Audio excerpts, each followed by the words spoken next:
સર્વ વૈષ્ણવોને જય શ્રી કૃષ્ણ. આપણી 27મા દિવસની પ્રેક્ટિસ હતી હરિસ્મરણ અને હરિ આશ્રય લે તો પ્રભુ માર્ગ બતાવે છે. આપણે હરિનું સ્મરણ કરીએ અને હરિનો આશ્રય લઈએ, પ્રભુનો આશ્રય લઈએ તો પ્રભુ આપણને માર્ગ બતાવે છે. જીવનમાં દુઃખનો પ્રસંગ આવે ત્યારે ઠાકોરજીના ચરણનો આશ્રય લેવો. ભક્તિમાં ભગવાનનો વિરહ સહન થતો નથી. વૈષ્ણવ તે છે જે પ્રભુના વિરહમાં બળે છે. ભગવાનની સ્તુતિ રોજ 3 વાર કરવી, ત્યારે સવારે, બપોરે, રાત્રે. તે ઉપરાંત સુખમાં, દુઃખમાં અને અંતકાળે, એટલે કે સુખાવસાને, દુઃખાવસાને, દેહાવસાને. હજી આપણે શીખ્યા હતા કે દુઃખમાં ડહાપણ આવે છે, દુઃખમાં પ્રભુ યાદ આવે છે. નારાયણનું સ્વરૂપ કાયમ રહે તે સાચી સંપત્તિ છે. આપણે પ્રભુને યાદ રાખીએ એ જ આપણી સાચી સંપત્તિ છે. દુઃખમાં જ જીવને પરમાત્માના શરણે જવાની ઈચ્છા થાય છે. હવે આગળ જોઈશું.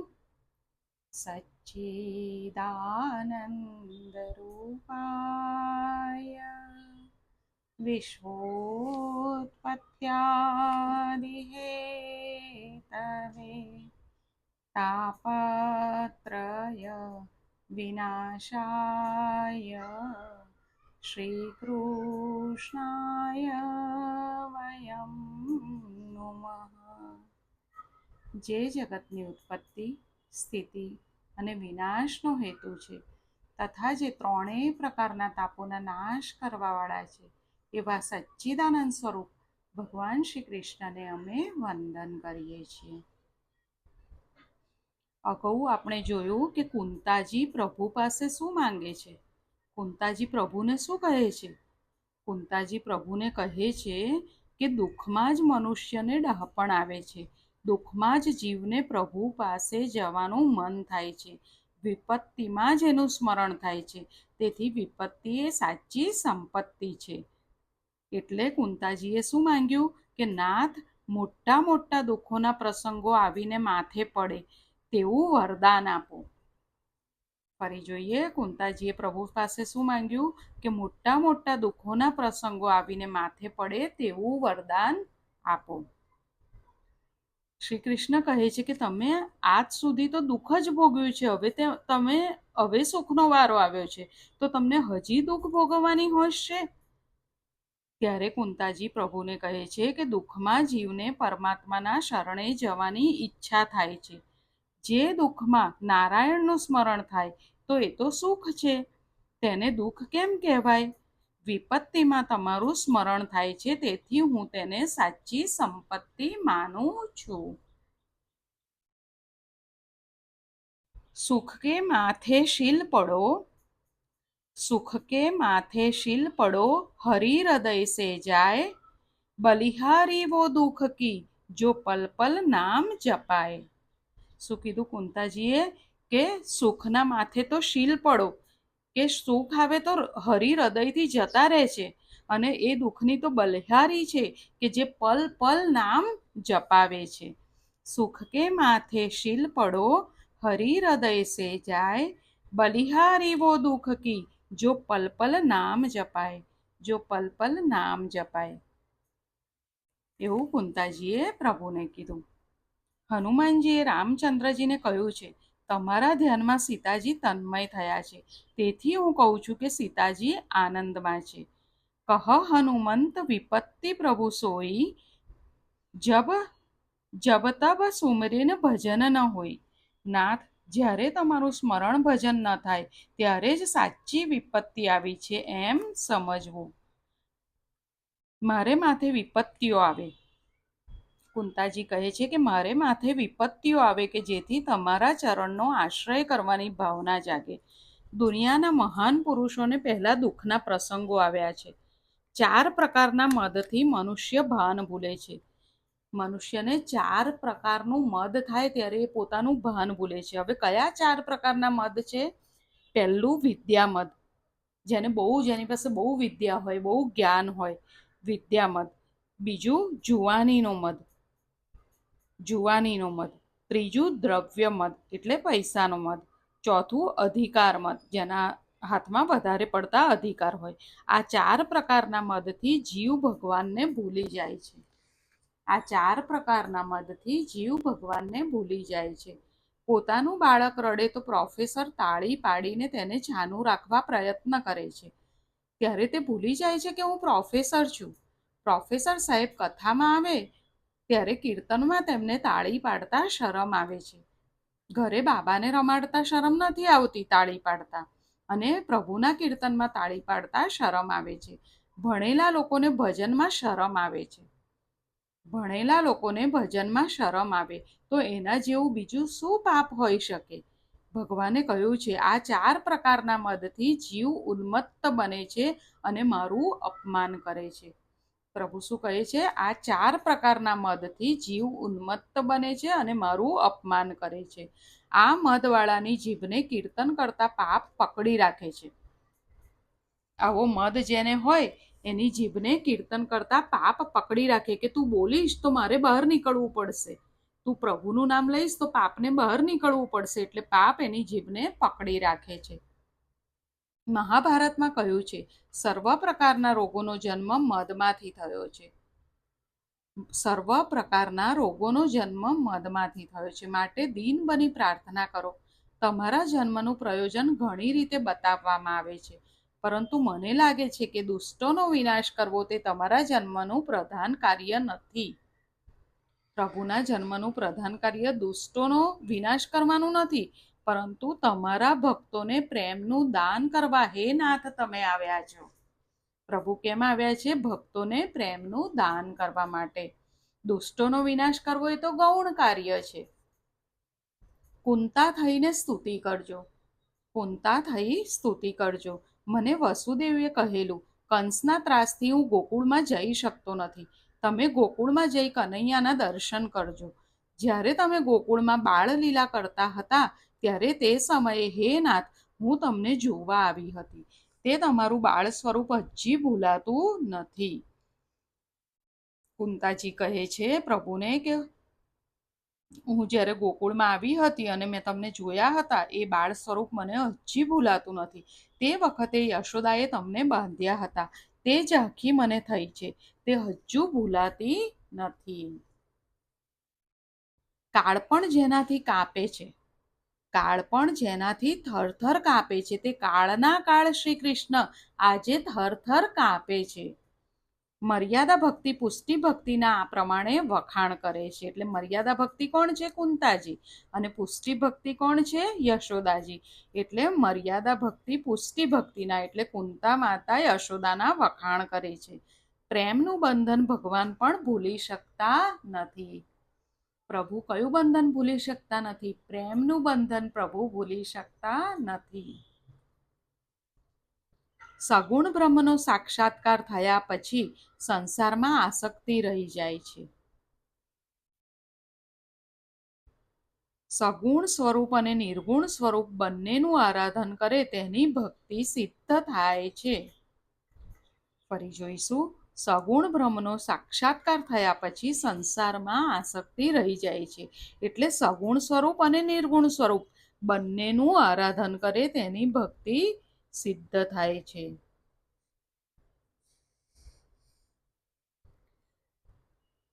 સ્વજનોની સાથે જોડાયેલી સ્નેહની દ્રઢ ફાંસીને આપ કાપી નાખો. આ શ્લોકથી એ સિદ્ધ થાય છે. શું સિદ્ધ થાય છે? કે સ્વજનો સાથે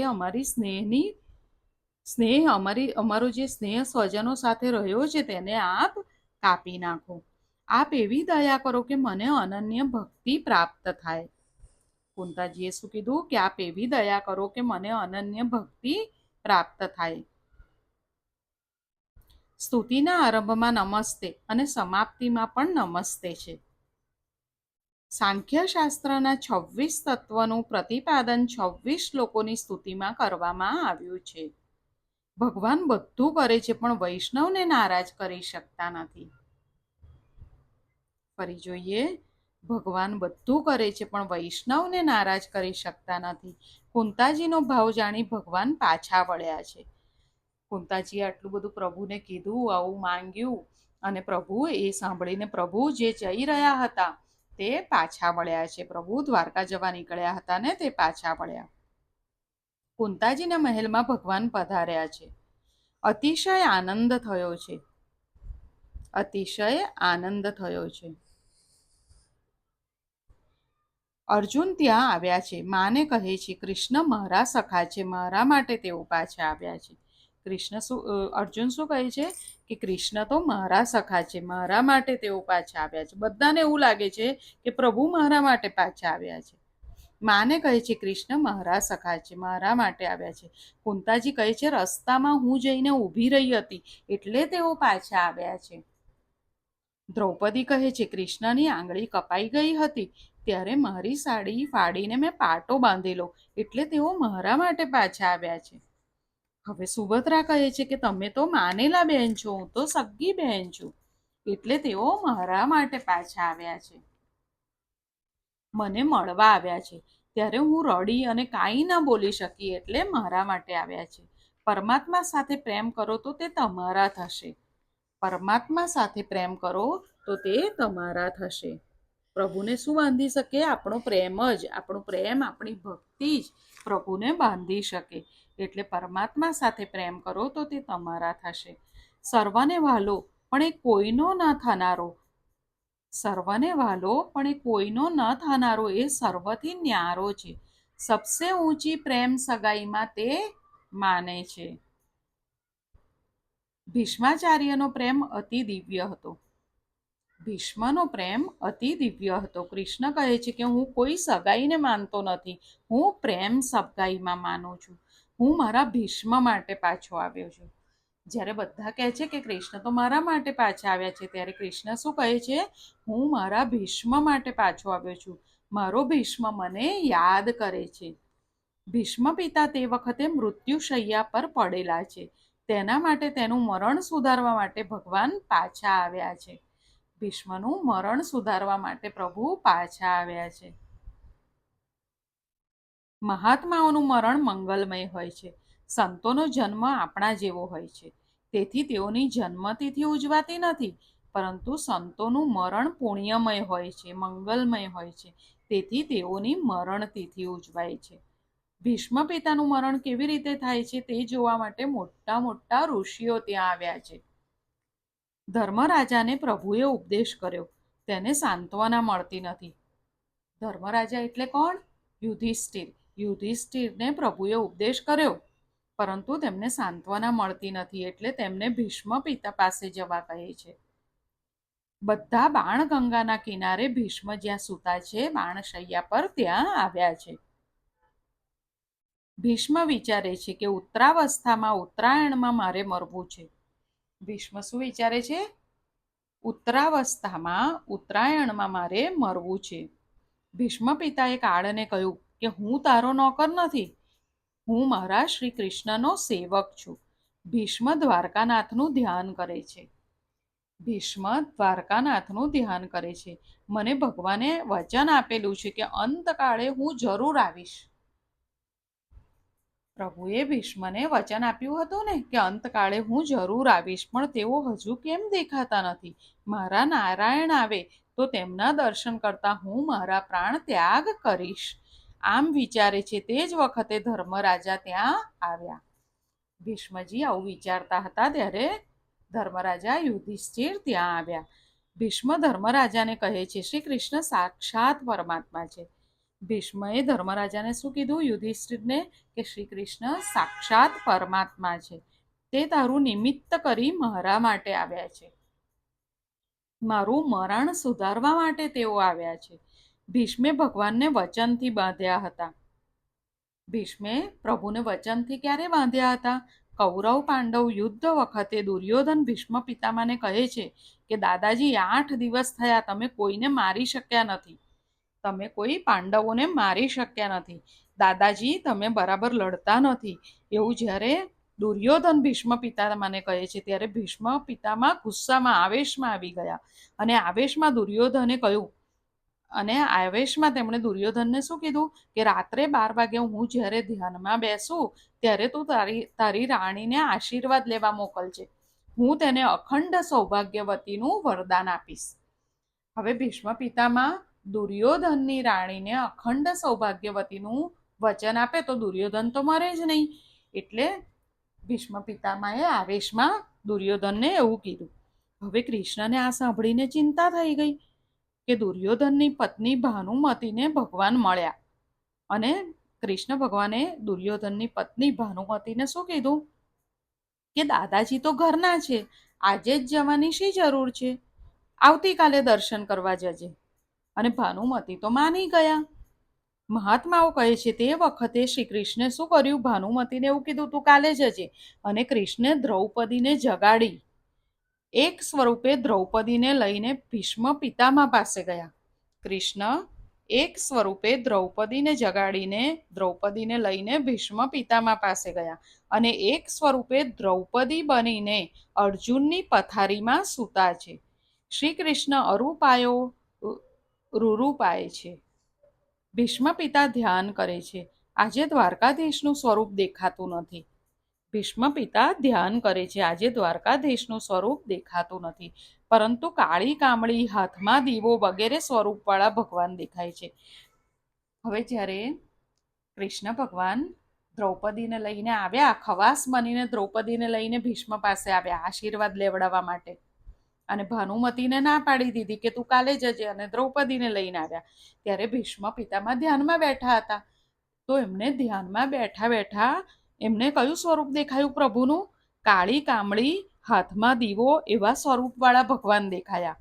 આજે ભગવાન દ્રૌપદીના ખવાસ થઈને આવ્યા છે. દ્વારપાળે અટકાવ્યા કે કોઈ પુરુષ અંદર જઈ શકે નહીં. જ્યારે પ્રભુ દ્રૌપદીને લઈને આવ્યા તો દ્વારપાળે કહ્યું કે કોઈ પુરુષ અંદર જઈ શકે નહીં, તેવો હુકમ છે. હવે દ્રૌપદી એકલી અંદર ગઈ. દ્રૌપદી અંદર જઈ પ્રણામ કરે છે. દુર્યોધનની પત્ની ભાનુમતી આવી એમ માનીને ભીષ્મ આશીર્વાદ આપે છે. ભીષ્મ પિતામહને શું લાગ્યું? દુર્યોધનની પત્ની ભાનુમતી આવી. અને ભીષ્મ પિતામહે કહ્યું અખંડ સૌભાગ્યવતી ભવ.